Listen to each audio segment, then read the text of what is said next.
This is in reaction to what is happening on the play by BUTERE girls called Echoes of War. This is my reaction.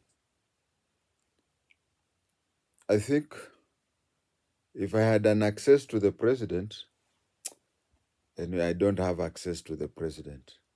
If I had an access to the president, is that some problems, kwa Kiswahili tunasema ni ya kujitakia. Some problems, we just look for them ourselves. There are some issues which, if ignored, we can go ahead. I'm getting an impression that you have some people in civil service who are overzealous, who want to seem to be very, very loyal to you, but they are a cost. They are not an asset. They are not an asset. What do you call? They are not an asset, but they are a cost to you. It is better to ignore whatever they are doing. If not ignore what they are doing, then ignore them. First of all, before I talk about it, about this game, this play, I want also to remind my viewers that once upon a time, I participated in a play. I participated in a play, and both Echoes of War and Shackles of Doom reminds me of that play. Now, this is how it goes in that play that I took part in. It was in 1981 as a student of Bungoma High School. The school, some people call it Bungoma Boys. We played a play that was called Power. That was called Power. In that play, if I remember very well, if anybody would have recorded it and showed President Moi 1 year later, all of us who participated in the play would have been detained after the August 1982 coup attempt. Because if you look at the play very well, it had a lot in common with August coup, including shouting, "People power, people power." But to the best of my knowledge, we have met those people who wrote that play. It is just purely coincidental. And in fact, whatever we said in that power play was, by that time, the Kenya Air Force had not even planned the August 1982 coup attempt. They had not planned. So it just happened that it was purely coincidental, and everything was very coincidental that if I look at it today, with my background in the intelligence, I would say that there was a lot of it. We are just too lucky that that play never came to frustration. The play was about people not being happy with the government, and then we had a song by Bob Marley, which used to say, "Africa na liberate Zimbabwe." No more, something like that.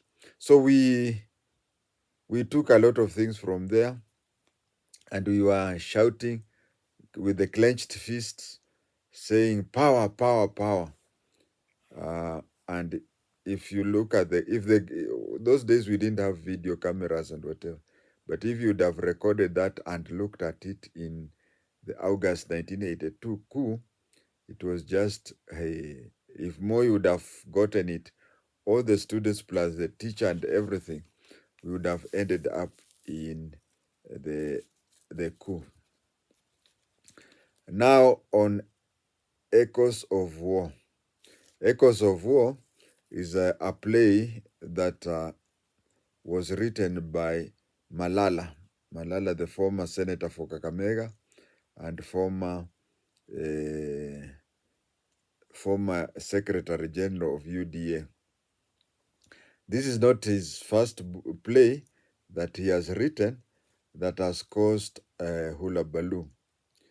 Earlier on, several years ago, when he used to be an MCA, he also wrote Shackles of Doom for a certain school, and it brought a similarly same problem.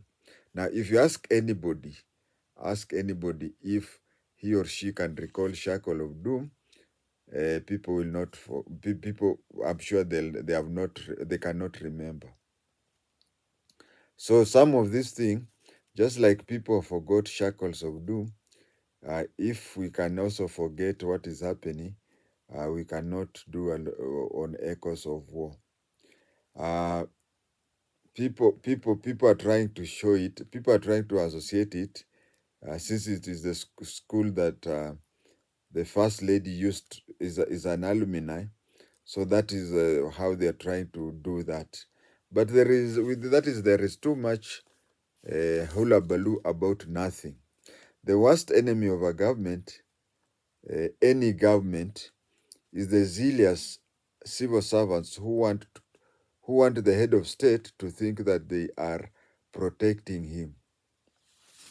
One thing that I was taught in junior training wing of Kiganjo during parade was that when one was standing in an awkward way, you are told to stay put.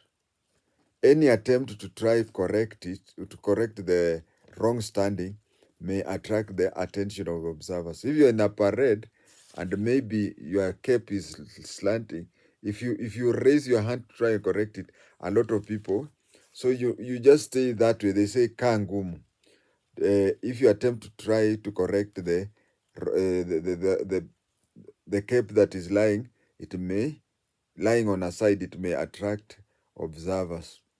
Those who authored the play, I'm told it is Malala, just wanted a field to be noticed, and the overzealous civil servants fell for it. You see, for a long time, Malala has nothing to say and whatever. So, if you would have just left him that way, he would have. These would. I mean, there are those people who just cause issues. In fact, during the days when I used to work in Special Branch, we had somebody from Molo, the MP from Molo, Mungai, John Jenga Mungai. Whenever elections were approaching, he would make outlandish claims so that Moi or Kanu government places him in cells. And when they place him in cells, people go around saying that the government is against our MP. So they would cause that problem, and he would use that as a campaign. Sometimes some of these people, when they are cause problems, just ignore them, and with time they'll go back to the background. If the current play would have been ignored, very few people, even within the drama festival, would have noticed. Now the whole country is cramming their necks, trying to make a sense out of it. Trying to make sense out of it. If that play would have just been played and nothing has happened there and whatever, it would have just been ignored and things would have gone that way. But a careful reading of the play reveals little, if any, threat at all in the country. Plus, we have a very efficient NIS. We have a very efficient NIS, which is capable of. I have a lot of confidence in the NIS today. It has the capability of identifying, and it is capable of its mandate, and its mandate is identifying current and potential threats. Now, do you want to tell me that communists have penetrated our students that such that they are spreading, they are spoiling their heads and whatever? Nothing can be further from the truth. The choice of the author, Malala, and the choice of the school that the first lady is an alumni, as I've said, it was deliberate. My technical opinion is that it it is of no threat to anybody, even a fly. Another thing is that we have to let our young ones practice their talents. To practice their talents. Now, are you treating it the way? I want to say that this play and others similar to that should not be treated like those who are doing AI, which portrayed the president in a coffin. We should differentiate one.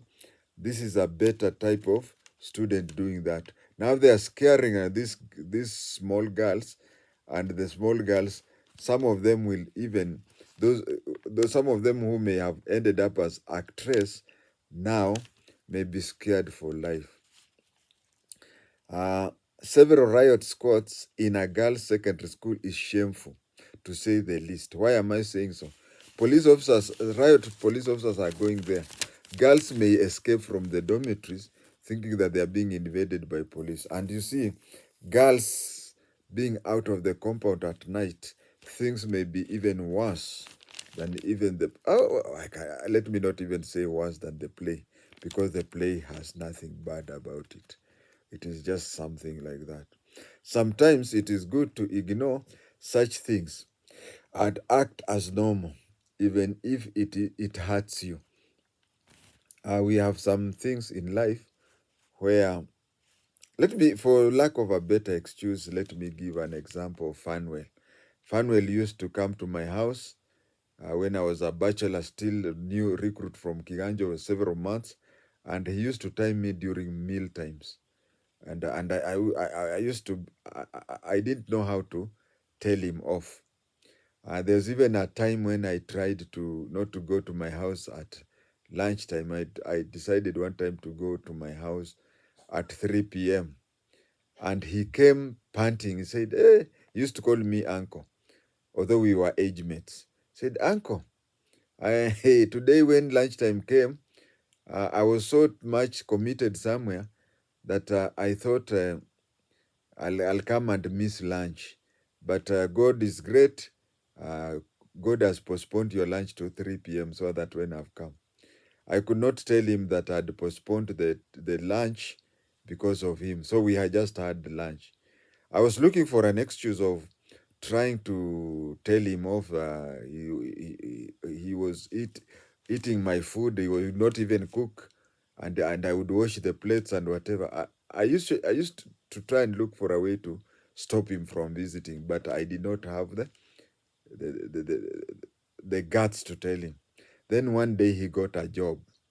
He called a lot of people and said, "Hey, this man has been assisting me without any complaint, without anything. Were it not for him, I would have been a criminal."